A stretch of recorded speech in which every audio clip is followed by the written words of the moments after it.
Alright, welcome to today's video. We will be we will be doing how every NFL team can take first place in their division. Starting with the New Orleans Saints, who just need to win out.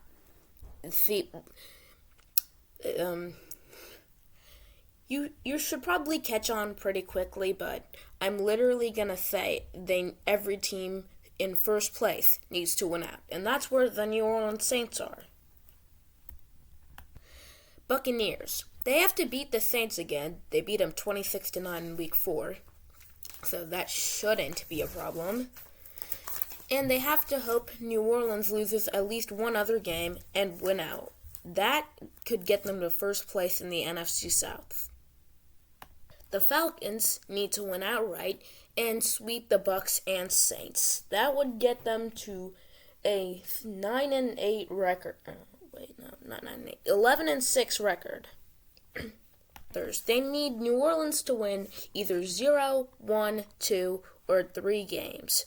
And they need the Buccaneers and Falcons to win at least 0, 1, 2, 3, and 4 games. Not at least, at most.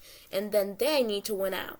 That would put them in first place at 9-8, but highly unlikely. Next up is the NFC East. That's our next division. Starting with Philadelphia. Win out. They got to win outright. And as for Dallas, they have to win outright and hope Philadelphia loses 2 other games aside from their second game versus the Cowboys, which I don't know when that is. Week 13, Week 14, around that time, I think. I don't know. So for the Commanders to win the division, they just have to win outright. No, they don't have to win outright. They have to win at the very least 5 games, and then hope that Philadelphia doesn't win a game for the rest of the season, and Dallas, at the very most, wins 2. Giants, that pitiful wreck of a franchise. They need to win their next 7 games, and they have to hope Dallas doesn't overtake Philadelphia for second place in the division, and that Philadelphia can't win and they have to hope Philadelphia doesn't win another game. So, some anti-Eagles fans that are Commanders and Giants fans. Oh wait, that's 2 franchises. We're always like that towards the Eagles. Next up is the AFC East. First place Miami, who is on a bye week right now, has to win outright. Second place Buffalo has to beat Miami again and then win outright, because it doesn't matter. Even if both teams win outright, except for Miami lost to Buffalo in Week 18, then they would be the same record. That would be 13-4. But Buffalo would get the tiebreaker because they had the sweep. Because they also beat Miami Week 4, 48-20. As for the Jets, they have to win 8 games, mostly because of their defense, if that does happen. And they have to hope Miami loses 3 games and Buffalo loses 2. And then that will put them at first place. Patriots, they got to win outright, hope the Jets win less than 5 games, hope Buffalo wins less than 4 games, and hope Miami wins less than 3 games. That would put them at first place at 9-8. First up in the AFC South is Jacksonville at, what's the record? 6-3. They gotta win outright. Houston, they have to beat Jacksonville again and win outright, and it wouldn't even matter if Jacksonville managed to win all their games except for the one against Houston, because then Houston would have the tiebreaker because the sweep. 37-17, Week 3. That's the score the Texans beat them. And why am I mentioning this? I do not want to talk about the Texans. I can't look up anything Texans or Bengals related without just cringing. We would be out of the playoffs if the season ended.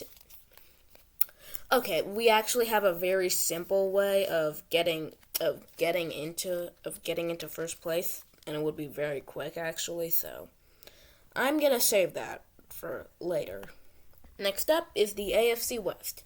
Kansas City has to win outright, which would just make me sad because one of those games would be against us, and it's Kansas City, of course. Las Vegas Raiders, sitting at 5-5, would have to what would they have to do?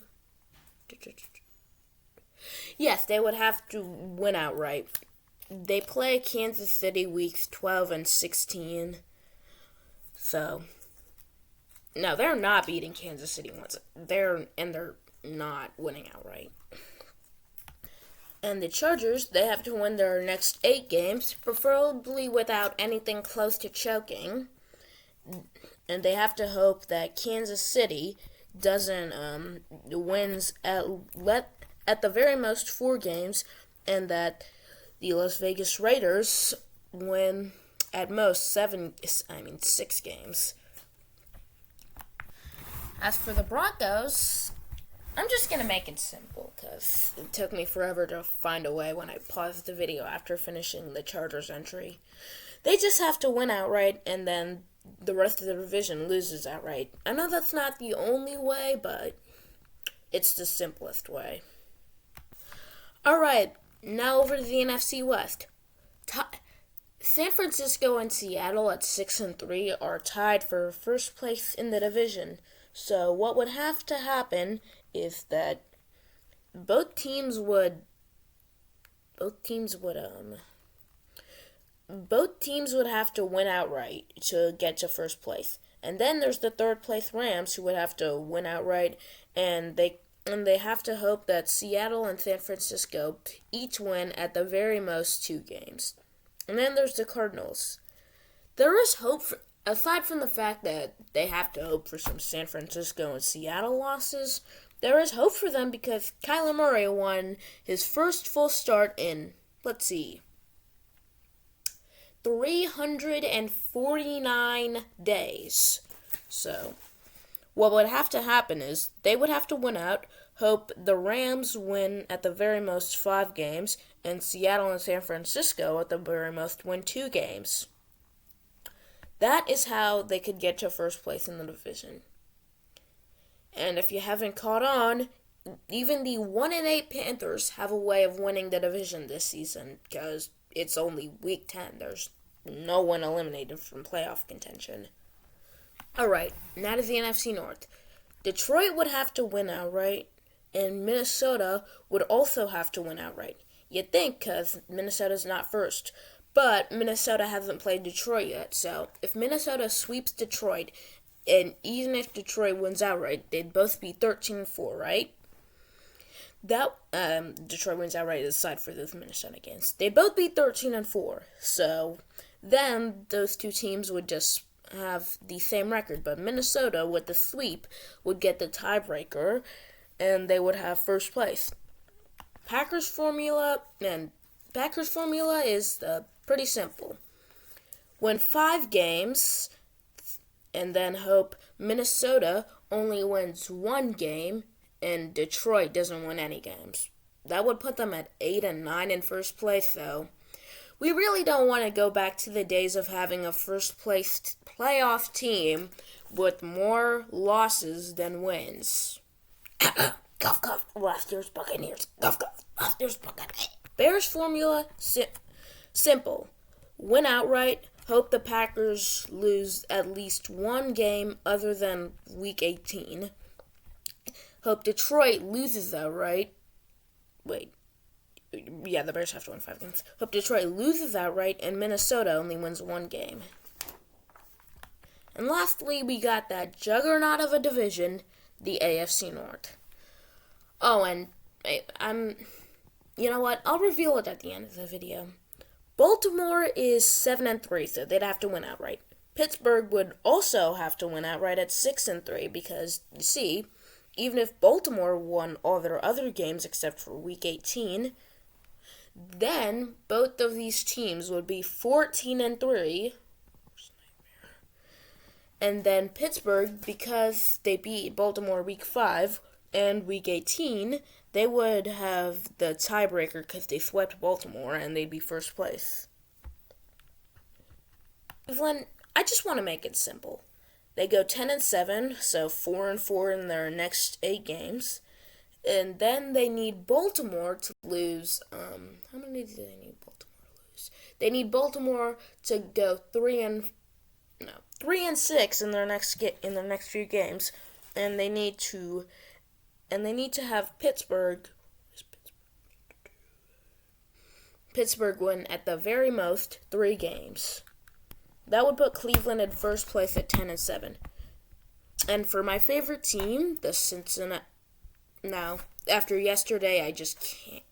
For my favorite team, the Cincinnati Bengals, their formula is simple: beat Baltimore, Pittsburgh, and Jacksonville. Hope Pittsburgh beats Cleveland, and then that Pittsburgh loses their next 2 games. Hope Cleveland loses their next 3 games, and they need Baltimore to lose their next 3 games as well, one of which would be against them. It's on Thursday.